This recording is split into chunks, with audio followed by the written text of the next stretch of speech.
एक समय की बात है। एक राज्य में एक प्रतापी राजा राज करता था। एक दिन उसके दरबार में एक विदेशी अंगतुक आया और उसने राजा को एक सुंदर पत्थर उपहार स्वरूप प्रदान किया।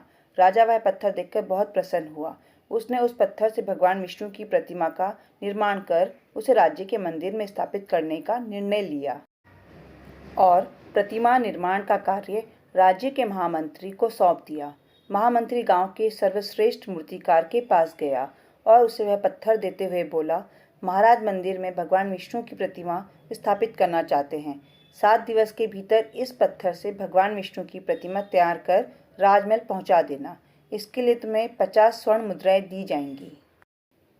50 स्वर्ण मुद्राओं की बात सुनकर मूर्तिकार खुश हो गया और महामंत्री के जाने के उपरांत प्रतिमा का निर्माण कार्य प्रारंभ करने के उद्देश्य से अपने औजार निकाल लिए। अपने औजारों में से उसने एक हथौड़ा लिया और पत्थर तोड़ने के लिए उस पर हथौड़े से वार करने लगा, किंतु पत्थर जस का तस रहा। मूर्तिकार ने हथौड़े के कई वार पत्थर पर किए, किंतु पत्थर नहीं टूटा। बार बार प्रयास करने से पत्थर नहीं टूटा तो अब क्या टूटेगा। वह पत्थर लेकर वापस महामंत्री के पास गया और उसे यह कह वापस कर आया कि इस पत्थर को तोड़ना नामुमकिन है, इसलिए इससे भगवान विष्णु की प्रतिमा नहीं बन सकती।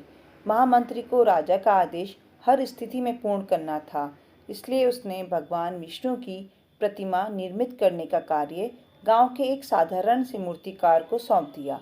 पत्थर लेकर मूर्तिकार ने महामंत्री के सामने ही उस पर हथौड़े से प्रहार किया और वह पत्थर एक बार में ही टूट गया।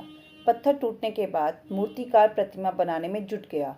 इधर महामंत्री सोचने लगा कि काश पहले मूर्तिकार ने एक अंतिम प्रयास और किया होता तो सफल हो गया होता और 50 स्वर्ण मुद्राओं का हकदार बनता।